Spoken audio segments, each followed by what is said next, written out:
Hi everyone. So I have 5 minutes, right? Yeah. Where is the clicker? All right, so I'm going to present the tool I've been working lately. It's actually not really Whisper analysis tool. It's like more P2P messaging analysis tool. And so for to sync everyone and be on the same page, status is completely basing its communication, the chat, everything, not everything, the chat, on the protocol called Whisper. It's a protocol developed originally by Ethereum Foundation, but currently we are only probably major users of it, so we kind of taking the development of it, or maybe, maybe change into something else. And the problem with this and with any P2P technology is it's really hard to understand. Even people who work deeply into networking software, they have so much biases around about centralized nature of networking software that they have very poor intuition on how peer-to-peer software works. And there is a reason for that. You don't have, as in centralized software, you don't have the single point of collecting data. So it's really, really hard to reason about performance, how it scales, how it behaves, etc. So people on hackathons, even technical people asking like, hey guys, are you storing messages in blockchain or whatever? And this is also a problem for us, for developers. We need to understand the limits of technology. We need to understand how we can change our network stack configuration and be able to answer the questions like what value of max peers for each node we can set, and how this affects the network, how much traffic this produces.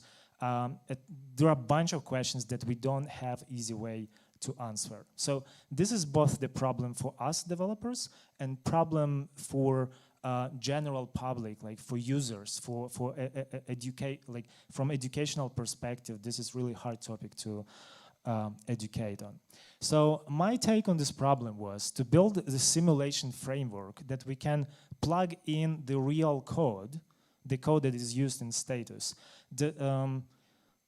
describe the network topology, insert the numbers or the values we want, or make the custom version, the patch, etc., and run the simulation and get the numbers.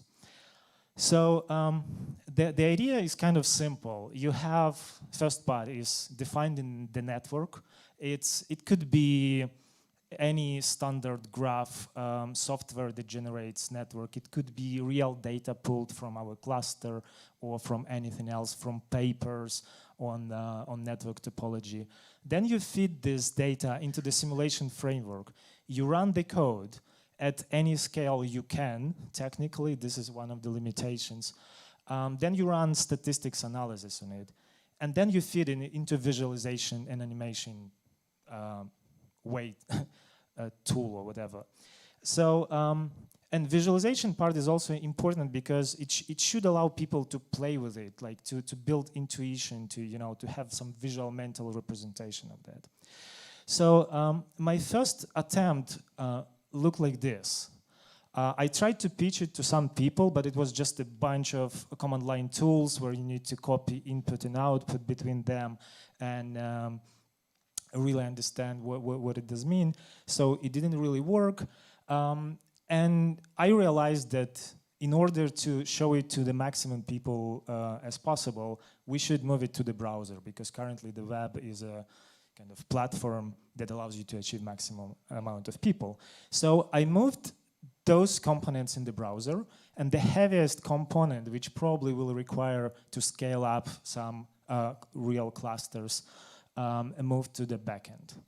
So now it looks similar to that, and as don't have my laptop connected, I think this link on YouTube should work with a. Who can click this?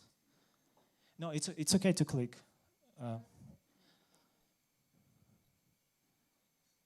Who control the mouse?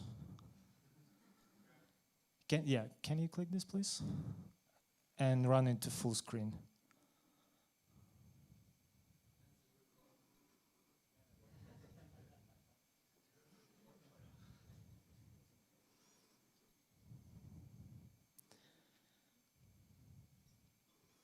this is actually our cluster as of yesterday.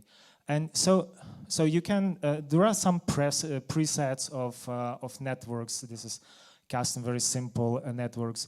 You can generate it from existing generators or describe in other way. Then you can specify some parameters for layout and graphics. Backend is running on, users can run their own. That's saying running simulation, so this is happening in real time for this network. And then you will see the animation of how Whisper messages is propagates. Yeah, this one. You can replay it, you can analyze it, and in a second I'll show the stats view, which is at the moment very simple because I just started working on this page. Yeah, but the idea that you can play around with this, you can get some intuition, you can explore the data. And I think actually that this tool could be published. Okay, can we switch back to the slides? And this tool can be published online on the site. It's really all the things happening on the browser. So there is no load on our servers, etc. And it could be good educational thing. Like if someone will ask you about how Whisper works or how can I get details, we can just link them to this exploratory tool. And I think this is the best way to learn any technologies, to explore it by yourself, especially for technical people. Right, it's still work in progress. We can easily plug in their simulation for other protocol like PSS or any protocol we read in a paper or developed ourselves, and we can compare against other protocols and collect the data. We can run it multiple times and see how different parameters evolve, and so I think there are many possibilities to use it. Yeah, so basically, if you're interested in joining me and helping developing, especially formulating which data and which statistics we mostly interested in, please reach to me. Yeah, and that's it. Thank you.